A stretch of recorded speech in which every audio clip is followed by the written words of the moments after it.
नमस्कार साथियों, अभी हम लोग उपस्थित हैं राष्ट्रीय जनता दल के वरिष्ठ नेता और पारू विधानसभा के पूर्व प्रत्याशी माननीय शंकर प्रसाद यादव जी के कार्यालय में और पारू विधानसभा की समस्याओं को लेकर उनसे चर्चा करेंगे। उसका निराकरण कैसे होगा, इस पर बात करने के लिए हम उपस्थित हैं।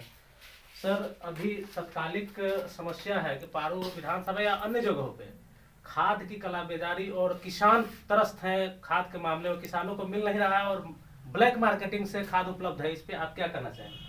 सबसे पहले तो हम आपके दर्शकों को हम आदाब, सलाम, नमस्कार कहते हैं। देखिए, खाद की जो कालाबाजारी जो हो रही है, इसमें भाजपा का जो यहाँ पे जो जनप्रतिनिधि हैं उनके देख रेख और संरक्षण में हो रहा है।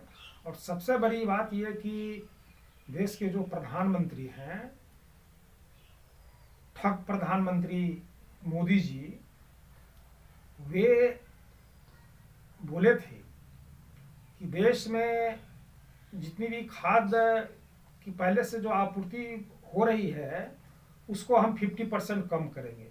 क्यों? तो उसका कारण उन्होंने गिनाया था कि जमीन की उर्वरा शक्ति कम हो रही है। तो मतलब खाद केंद्र सरकार के द्वारा मतलब जो भेजा जाना चाहिए उतनी खाद नहीं भेजा जा रहा है, और जो भेजा जा रहा है उसमें जो है कि भाजपा के जितने भी संरक्षित जो दलाल किस्म के जो लोग हैं जो कालाबाजारी कर रहे हैं, तो उस पर जो है कि हम लोगों ने डीएम के यहाँ भी हम लोगों ने इसकी शिकायत किया है। अभी फिलहाल कुछ सुधार हुआ है, लेकिन जितना सुधार होना चाहिए उतना सुधार नहीं हुआ। इसके लिए हम लोग लगे हुए हैं। और सर, दूसरा अभी मुद्दा है जिस पर आप हमेशा मुखर रहे हैं प्रखंड कार्यालयों में या अन्य कार्यालयों में भ्रष्टाचार पे। पारू प्रखंड कार्यालय का आपने औचक निरीक्षण किया था, उसमें तो सुधार, हल्का पदाधिकारी तो आ रहे हैं समय से, लेकिन सुधार में कमी है। और दूसरा, पारू विधानसभा में ही सरैया प्रखंड कार्यालय, वहाँ पे भ्रष्टाचार व्याप्त है। उस पर आप कब वहाँ कार्रवाई कर रहे हैं, निरीक्षण का योजना बना रहे हैं? देखिए, सरैया में जो भ्रष्टाचार है तो वहाँ भी हम लोग देख रहे हैं और उस पर भी हम लोग कार्रवाई मतलब करेंगे। और अभी फिलहाल सरैया प्रखंड में हम लोग धरना प्रदर्शन की तैयारी भी हम लोग कर रहे हैं, जिसमें करीब हमारा मुद्दा है, इसमें 15-16 मुद्दा है, जो सभी मुद्दा जो है कि जनता से जुड़ा हुआ मुद्दा है। तो समय अभी निर्धारित नहीं हुआ है। तो एक बार बैठक हम बुलाए थे, तो उसमें तय था कि 25 और 30 तारीख के बीच में वहाँ पर धरना पर हम लोग बैठेंगे। लेकिन अभी ठंडा काफ़ी बढ़ गया, तो ठंडा के बाद लगता है कि जनवरी में इस चीज़ कार्यक्रम को हम लोग करेंगे और वहाँ भी हम लोग सुधार करेंगे। और हिदायत हम लोग फ़ोन से सभी पदाधिकारी लोगों को हम लोग बोल रहे हैं कि आप लोग जो है कि भेदभाव छोड़ करके और जो भाजपा संरक्षित जो वहाँ पर प्रखंडों में जो दलाल है उनको वहाँ से भगाइए और जो है कि स्वच्छ होकर के आप लोग काम कीजिए। यही है, अभी चल रहा है। और दूसरा सर, एक मुद्दा है, आप औचक निरीक्षण करते हैं प्रखंड मुख्यालयों में, इनके साथ पीएससी अस्पताल जो है पारू में या सरैया में भी अस्पताल है, उनको माने उनका भी देख रेख करना आवश्यक है।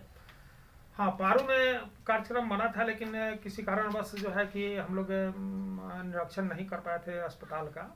वहाँ भी शिकायत हम लोग को काफ़ी मिल रही है कि वहाँ जो प्रभारी अच्छे ढंग से काम नहीं कर रहे हैं, वो भी भेदभाव के तहत काम कर रहे हैं। तो जल्द ही मतलब इसी मतलब 2-4 दिन में ही पारू अस्पताल को हम लोग जाकर के निरीक्षण करेंगे और देखेंगे कि वहाँ पर कैसे मतलब अस्पताल चल रहा है, वहाँ पर क्या कमी है, नहीं है। अगर कमी होगा तो फिर नेता हैं तो उनका तो मुद्दा रहा है कि कमाई, दवाई और सिंचाई ये तमाम है। तो उसमें हम लोग माननीय उप मुख्यमंत्री जी के यहाँ पत्राचार करेंगे या जाकर के मिल करके उनको जो है कि यहाँ का अवगत समस्या का से अवगत उनको हम लोग कराएंगे। सर, अभी माननीय उप मुख्यमंत्री जी का चर्चा हुआ, तो इस पे अभी तत्काल में हम लोगों ने देखा है एक सप्ताह पहले माननीय उप मुख्यमंत्री लगभग 12-1 बजे रात में ठंड के मौसम में पटना की सड़कों पे गरीबों के साथ कंबल वितरण कर रहे थे। इसको भाजपा के नेताओं द्वारा राजनीतिक स्टंट बताया जा रहा है, इस पे आप कुछ कहना चाहेंगे? देखिए, भाजपा तो स्वतः मतलब एक ठग पार्टी है। तो गरीब की ये सरकार है, गरीबों की हित की काम कर रही है। चाहे वो ठंडे के दिनों में कंबल बांटना, आदरणीय लालू यादव जी भी थे तो गरीबों के प्रति काफ़ी जो है कि संवेदनशील रहा करते थे।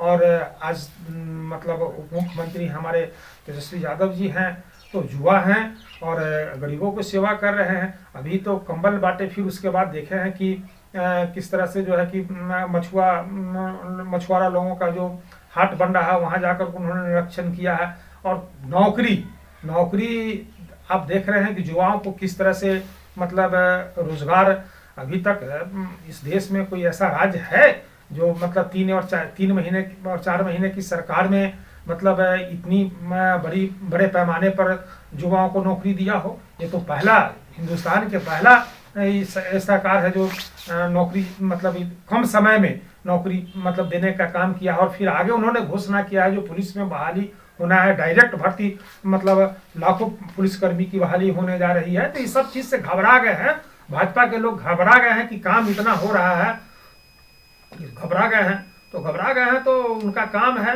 क्योंकि बिहार से तो उनको सफाया हो जाना है, इस बार देश से भी सफाया हो जाना है। तो हमारे चैनल से बात करने के लिए धन्यवाद।